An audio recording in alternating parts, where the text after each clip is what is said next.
Trailer ছিল, লোকসভা ভোটে cinema দেখানো হবে। জনজোয়ারের সামনে ব্রিগেডে বার্তা মোহাম্মদ সেলিমের, জল মাথার উপর দিয়ে বইলে মহাত্মা গান্ধী ও ভগৎ সিং হয়, বার্তা সিপিএম এর রাজ্য সম্পাদকের।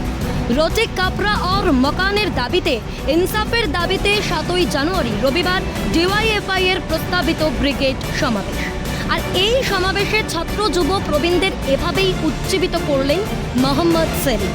এই ব্রিগেড সমাবেশের ক্যাপ্টেন হিসেবে বামপন্থীরা ডাকতে শুরু করেছেন মীনাক্ষী মুখোপাধ্যায়কে।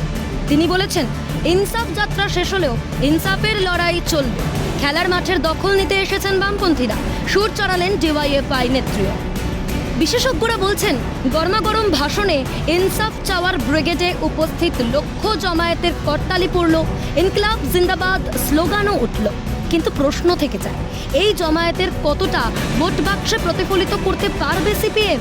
লড়াই যদি সত্যি খাদ্য, বস্ত্র, বাসস্থান বঞ্চনার হয়, তাহলে কি আসন্ন লোকসভা নির্বাচনে তৃণমূলের বিকল্প হিসেবে বামপন্থীদের তুলে ধরবে জনগণ? সেলিম বলেছেন, আরও মানুষের কাছে পৌঁছতে হবে। হাতে গোনা আর কয়েকদিন পর ভোট, ততদিনে সেলিমের ডাকে সাড়া দেবে কি রাজ্যের প্রান্তিক মানুষ? এই প্রশ্নগুলো উঠছে। যৌক্তিক কারণে এই প্রশ্নগুলো উঠছে, কারণ 2019-এর লোকসভা ভোটের আগেও বামেদের ব্রিগেডে লক্ষ জমায়েত দেখেছে বাংলা, কিন্তু ভোট বাক্সে তার শতাংশটুকু প্রতিফলিত হয়নি। 21-এর ভোটের আগেও বাম, কংগ্রেস, আইএসএফ জোটের ব্রিগেড দেখেছে বাংলা, সেখানেও লোকারণ্য, মহা ধুমধাম, কিন্তু তারপরেও ফসল ঘরে তুলতে পারেনি বাম কংগ্রেস। উল্টে এদের সঙ্গে জোট বেঁধে একজন বিধায়ককে বিধানসভায় পাঠাতে পেরেছে আইএসএফ। বাম কংগ্রেস শূন্য। সময়, মাস, সাল, বছর ঘুরে আরও একটা ব্রিগেড ইনসাফ চাই স্লোগান, নজরুল রবীন্দ্রনাথের বাণীতে 6 লাভ ব্রিগেডের মঞ্চ। কিন্তু উদ্দীপনা, উৎসাহের ছিটে ফোটাটুকু পড়বে ভোট বাক্সে? উঠছে প্রশ্ন। নাকি এবারও শূন্য হাতে আবার শূন্য থেকে শুরু করবেন মোহাম্মদ সেলিম, মীনাক্ষী মুখোপাধ্যায়, সুজন চক্রবর্তী, শতরূপ ঘোষেরা? এই প্রশ্ন উঠছে। ক্যালকাটা নিউজ।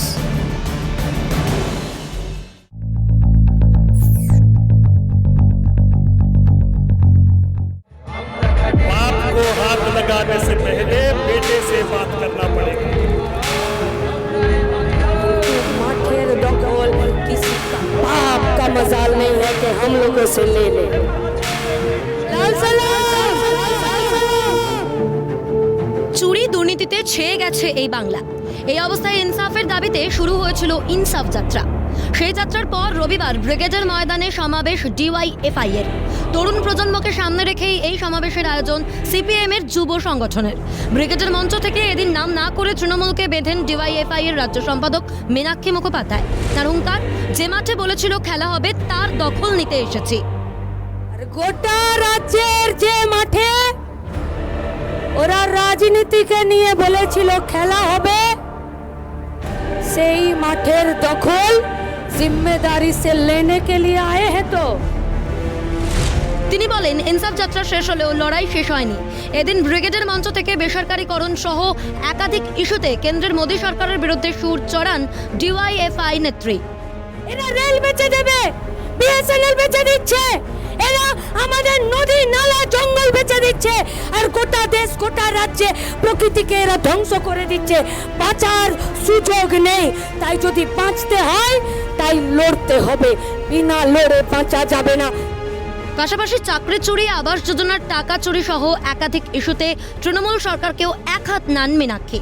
বলেন, মানুষ অনেক আশা নিয়ে তৃণমূল সরকারকে ভোট দিয়েছিল, কিন্তু তাদের সেই আশা পূরণ হয়নি। কেউ কেউ খুব হা হুতাশ করছে, তৃণমূলটা এরকম করলো। অনেক তৃণমূলের সঙ্গে থাকা, বিজেপির সঙ্গে থাকা অনেক সাধারণ মানুষ আছেন, আমরা জানি। আপনাদের কাছে আমাদের আবেদন, হয়তো কোনো প্রত্যাশা নিয়ে ভোট দিয়েছিলেন কে আসমান সে উতরেগা ফরিস্তা और वो परी आकर कुछ परिवर्तन कर देगा। সামনে লোকসভা নির্বাচন, তার আগে রবিবার ব্রিগেডের মঞ্চ থেকে আগামী দিনের লড়াইয়ের সুর বেঁধে দেন ডিওয়াইএফআই এর রাজ্য সম্পাদক মীনাক্ষী মুখোপাধ্যায়। আসন্ন লোকসভা নির্বাচনের প্রচারে বামেরা যে চুরি দুর্নীতির মতো ইস্যুগুলোকেই হাতিয়ার করবে তার ইঙ্গিত এদিন দিয়ে রাখলেন ডিওয়াইএফআই নেত্রী।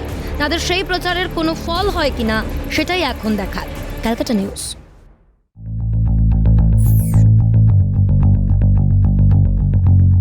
কি বলবো, ভয় পাচ্ছে শুভেন্দু আর বিজেপি। তারা চায় না আমি নন্দীগ্রামে আসি, আমার তো আনন্দ হতো। মিথ্যেবাদী কুনাল গো ব্যাক, সারদার সুবিধাভোগীকে অ্যারেস্ট করো, দড়িতে ভেজা জামা কাপড়ের মতো মেলা বার্তা। শহীদ স্মরণের আগের রাতে নন্দীগ্রাম এক কথায় তার মুড বুঝিয়ে দিয়েছিল। শুভেন্দু অধিকারীকে টেনে পাল্টা এক্সপোস্টে সাড়াও দেন কুনাল ঘোষ।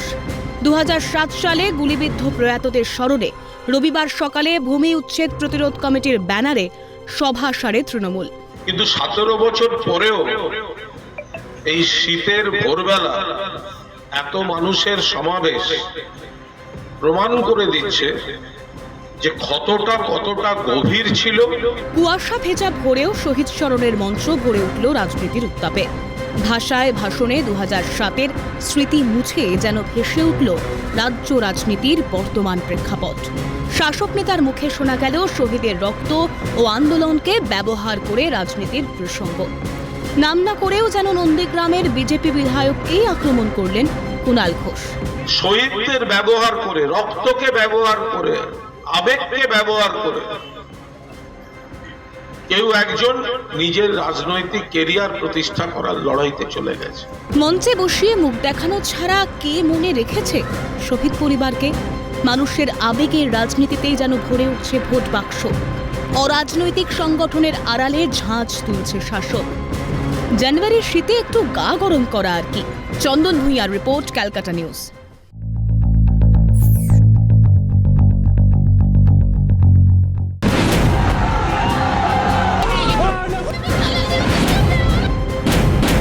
ভূমি উচ্ছেদ প্রতিরোধ কমিটির ব্যানারে ভাগাভাগি শহীদ স্মরণ। রবিবার নন্দীগ্রামে শহীদ স্মরণ সভায় হাজির বিজেপি তৃণমূল দুপক্ষই।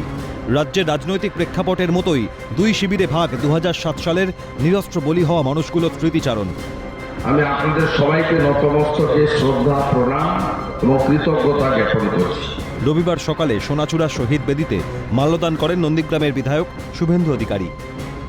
আপনাকে মা যে মেরেছে তাকে দিয়ে আপনার পা ধুয়ে জল যদি আমি খাওয়াতে না পেরেছি, আমার নাম শুভেন্দু অধিকারী। 22শে জানুয়ারি সোনাচূড়ার মন্দিরে পুজো হবে। রাম মন্দির উদ্বোধনে গ্রামের মহিলাদের শঙ্খ হাতে নিয়ে সমবেত হওয়ার ডাক শুভেন্দুর। আমরা যোগদান করবো আর সোনাচূড়া যে কোনো একটি মন্দিরে, সেই মন্দিরে 22 তারিখে দুপুরবেলা প্রসাদ বিতরণ এবং হোমযজ্ঞ হবে। এই নন্দীগ্রামের মাটিতেই তৃণমূল সুপ্রিমোকে বিধানসভায় হারিয়েছেন শুভেন্দু অধিকারী। ইডি সিবিআই এর গোতায় এখন ধর্মবাপ রক্ষা করো। কলকাতার লোক মমতাকে ভোট দিয়ে পস্তাচ্ছে। শহীদ স্মরণের মঞ্চে মমতা বন্দ্যোপাধ্যায়কে আক্রমণ শুভেন্দুর। ইডি আর সিবিআই এর গোতায় এখন ধর্মবাপ রক্ষা করো। এটা পশ্চিমবঙ্গের লোক, তারা এখন হাড়ে হাড়ে পস্তাচ্ছে কলকাতার লোকরা। দগদগে রাজনীতির স্বাদ নিল নন্দীগ্রাম। শুভেন্দু অধিকারীর শক্তগড়ের সভা সেরেছে তৃণমূলও। শহীদ স্মরণ আর মাল্যদানের বহরে স্বজনহারা পরিবারগুলোর পাশে কে দাঁড়াবে, সেই সময়ই বলবে শেষ কথা। চন্দন ভূঁইয়ার রিপোর্ট, ক্যালকাটা নিউজ।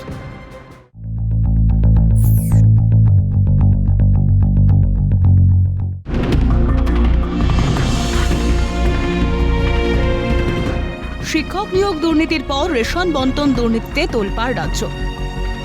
রবিবার শাসক দলের বিরুদ্ধে ওঠা একাধিক দুর্নীতির অভিযোগকে সামনে রেখে বিজেপি যুব মোর্চা শ্রীরামপুর সাংগঠনিক জেলার পক্ষ থেকে যুব সংকল্প বাইক যাত্রার আয়োজন শুরু হয় ডানকুনি চৌমাথা থেকে।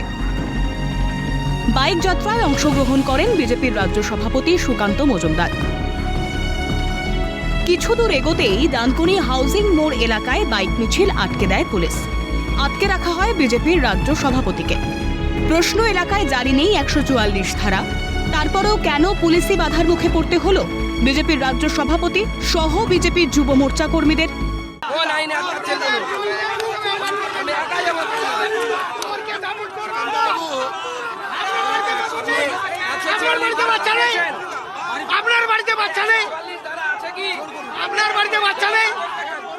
সেই ছবি ব্যারিকেড যে করা হয়েছিল, সেই ব্যারিকেড বিজেপি কর্মীদের তরফ থেকে ভেঙে সামনের দিকে তারা এগিয়ে যাচ্ছেন। রাজ্য বিজেপি সভাপতি ডক্টর সুকান্ত মজুমদার তিনি উপস্থিত রয়েছেন। একেবারে সেই ব্যারিকেড ভাঙার ছবি, একেবারে সরাসরি ডিএন মুখার্জি রোডে উপর ব্যারিকেড ভেঙে দেওয়া হলো, সেই ব্যারিকেড ভেঙে এগিয়ে যাওয়ার চেষ্টা। বিজেপি কর্মীদের আটকাতে মোতায়েন করা হয় বিশাল পুলিশ বাহিনী ও নামানো হয় র্যাফ। গার্ডরেল সরিয়ে বিজেপি যুব মোর্চার সামনে এগোতে চেষ্টা করলে বাধা দেয় পুলিশ। যুব মোর্চা ও পুলিশের মধ্যে হাতাহাতিতে কার্যত ধুন্ধুমার পরিস্থিতি। পুলিশি বাধার মুখে পড়ে মুখ্যমন্ত্রী মমতা বন্দ্যোপাধ্যায়ের বিরুদ্ধে সরব হন বিজেপি বিধায়ক হিরণময় চট্টোপাধ্যায়। এই পুলিশগুলোকে জিজ্ঞেস করুন না, যখন সন্দেশখালীতে যখন শাহজাহান শেখের লোকজন ইডির উপরে আক্রমণ করছিল, আক্রমণ ইডির উপরে না ভারতবর্ষের সংবিধানের উপরে, তখন এই অপদার্থ পুলিশ কি করছিল? এই অপদার্থ পুলিশ তখন কি করছিল? তখন বসে টেবিলের তলায় লুকিয়েছিল না বোরখা পরেছিল? এদের উপযুক্ত শিক্ষা দিতে হবে। এরা তৃণমূলের দলদাসে পরিণত হয়েছে, তৃণমূলের দালালে পরিণত হয়েছে পুলিশ। আরে ওরা তো মানুষের অধিকার আটকে দিয়েছে, মানুষের গণতন্ত্র আটকে দিয়েছে এখানকার মুখ্যমন্ত্রী। চোরেদের মুখ্যমন্ত্রী এর থেকে বেটার কি কাজ করবে? উনি চোরেদের রক্ষা করবেন আর মানুষকে আটকাবেন। সারা পশ্চিমবঙ্গে এরকম অবস্থা। একটা রাজনৈতিক দলে তাদের মিনিমাম রাজনৈতিক করার কোনো অনুমতি নেই, কোনো নেই। পুলিশ এখানে তৃণমূলের গুন্ডা বাহিনী, দালাল বাহিনীর মতন কাজ করছে। উত্তেজিত হয়ে জাতীয় সড়ক অবরোধ করে বিজেপির যুব মোর্চার কর্মী সমর্থকরা। মুহুর্মুহু ওঠে স্লোগান, পুলিশের লাঠির আঘাতে জখম এক বিজেপি কর্মী। এমনই অভিযোগের সরব বিজেপির রাজ্য সভাপতি সুকান্ত মজুমদার। পুলিশের কথা মতো আমরা হেঁটে 1 কিলোমিটার যখন রওনা হই, তখন সংকল্প যাত্রা নিয়ে, তখন পুলিশ বিনা প্ররোচনায় আমাদের কর্মীদেরকে গ্রেপ্তার করে। তাদেরকে আমরা পুলিশের ভ্যান থেকে ছাড়িয়েছি। আমি ব্যক্তিগতভাবে পুলিশের সাথে ধস্তাধস্তি করে তাদেরকে ছাড়িয়েছি, কারণ এই দাদাগিরি আমরা মানব না। তারপরে বিনা প্ররোচনায় আমাদের কর্মীর মাথায় লাঠিচার্জ করে, একজনকে ঘুষি মারে মুখে।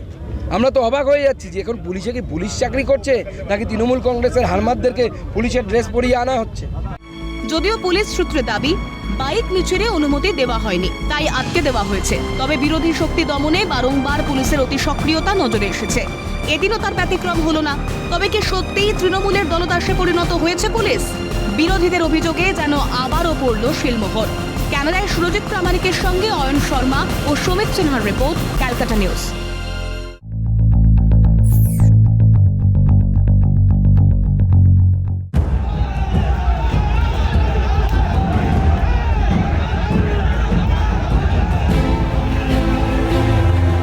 শুক্রবার সাত সকালে বেনজির নৈরাজ্য দেখেছে বাংলা।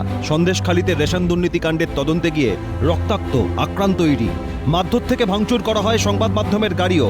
এবার এই ঘটনায় রাজ্যপালের দ্বারস্থ বিজেপির রাজ্য সভাপতি সুকান্ত মজুমদার। রবিবার সকাল 10:12 নাগাদ রাজভবনে পৌঁছন সুকান্ত। রাজ্যের আইনশৃঙ্খলা পরিস্থিতি ও সন্দেশখালীর ঘটনা নিয়ে দুজনের মধ্যে আলোচনা হয় বলেই সূত্রের খবর। রবিবাসীয় সকাল 10:12 নাগাদ বিজেপির রাজ্য সভাপতি সুকান্ত মজুমদার আসেন রাজ্যপালের সঙ্গে দেখা করতে। প্রায় 1.5 ঘন্টারও বেশি সময় ধরে চলে বৈঠক। মূলত সন্দেশখালীতে শেখ শাহজাহানের অনুগামীরা যেভাবে কেন্দ্রীয় তদন্তকারী সংস্থার আধিকারিক সহ সংবাদ মাধ্যম এবং কেন্দ্রীয় বাহিনীর ওপর চড়াও হয়, তা নিয়েই আজকে রাজ্যপালের সঙ্গে সুকান্ত মজুমদার বৈঠক করেন। রাজভবন থেকে বেরিয়ে রাজ্যের মুখ্যমন্ত্রীকে তোপ দেগে বিজেপি রাজ্য সভাপতি বলেন, ইডি আধিকারিকদের ওপর হামলায় অভিযুক্ত শাহজাহানকে গ্রেফতারের জন্য রাজ্যের নির্দেশ নেই। লুকিয়ে বেড়াচ্ছে, তার ইনস্ট্রাকশন আমাদের কাছে আছে, আমাদের কাছে খবর আছে, কিন্তু রাজ্য পুলিশের কাছে তো তাকে ধরার ইনস্ট্রাকশন নেই। এর আগে তো মাননীয় মুখ্যমন্ত্রী একসময় একটি বিশেষ টিভি চ্যানেলে বসে এনার নামে দরাজ সার্টিফিকেট দিয়েছিলেন। ইনি নাকি জনগণের কাছে খুব প্রিয়, জনগণ অত্যন্ত জনপ্রিয়। এখন তো দেখা যাচ্ছে সরকারি জমি পর্যন্ত লোকের কাছ থেকে দখল করে নিয়েছে, পাট্টার জমি দখল করে নিয়েছে। এরপরই রোহিঙ্গা যোগের অভিযোগ তুলে এনআরসি লাগুর পক্ষে সওয়াল করেন বিজেপির রাজ্য সভাপতি। এরা বাংলাদেশে জামাতের সাথে যোগাযোগ রাখে, বাংলাদেশ এবং ভারত দুই জায়গাতেই থাকে। হয়তো খোঁজ নিলে দেখা যাবে যে বাংলাদেশেও হয়তো ভোটার কার্ড থাকতে পারে, এবং সেই জন্য এখন যা পরিস্থিতি আমরা দেখলাম, মনে হচ্ছে বাংলার জন্য তো এনআরসি আসামের থেকে বেশি প্রয়োজন। রাজ্যের আইন শৃঙ্খলা পরিস্থিতি নিয়ে রাজ্যপালের সঙ্গে কথা হয়েছে বলেও জানান সুকান্ত। আইন অর্ডার নিয়ে আলোচনা হয়েছে। আমাকে যেভাবে কুচবিহারে দিনহাটাতে আমার কর্মী আহত, তার বাড়ি যাব, সেটা পর্যন্ত যেতে দেওয়া হলো না, যা পরিষ্কারভাবে গণতন্ত্রের উল্লঙ্ঘন। সেই বিষয়টি আমি মাননীয় গভর্নর সাহেবকে জানিয়েছি মৌখিকভাবে। সন্দেশখালীর ঘটনার পরই সরব হতে দেখা গিয়েছে রাজ্যপাল সিবি আনন্দ বোসকে। শনিবার রাজ্য পুলিশের কাছে বিস্তারিত রিপোর্ট তলব করেছে রাজভবন। বিষয়টির ওপর নজর রাখা হচ্ছে বলেও জানান রাজ্যপাল। রাজভবনের পিস রুমেও আসে শেখ শাহজাহানের বিরুদ্ধে অভিযুক্ত তৃণমূল নেতাকে গ্রেফতারের নির্দেশও দিয়েছেন রাজ্যপাল, যার পর রাজ্যপালকে ধন্যবাদ জানান রাজ্যের বিরোধী দলনেতা। রাজ্যপাল মহোদয়ের কালকে যে স্টেটমেন্ট যে শাহজাহান জঙ্গি, তাকে ধরা হোক, দেশ বিরোধী ধরা হোক, অত্যন্ত গুরুত্বপূর্ণ। আমি রাজ্যপাল মহোদয়কে ধন্যবাদ জানাবো এবং তাকে বলবো রাজ্যের 30 থেকে 40টা থানাকে চিহ্নিত করে আপনি 355 সুপারিশ করুন। ওই থানাগুলো সেন্ট্রাল ফোর্সের হাতে তুলে দেওয়া দরকার আছে। 30 থেকে 40টা থানা করে দিলেই ঠিক জব্দ হয়ে যাবে। সব মিলিয়ে এই পরিস্থিতিতে কড়া অবস্থান নিচ্ছে রাজভবন, তা বলাই বাহুল্য। ক্যামেরায় দীপ্ত চক্রবর্তীর সঙ্গে রেশমি দাস ও প্রীতিশ বন্দ্যোপাধ্যায়ের রিপোর্ট, ক্যালকাটা নিউজ।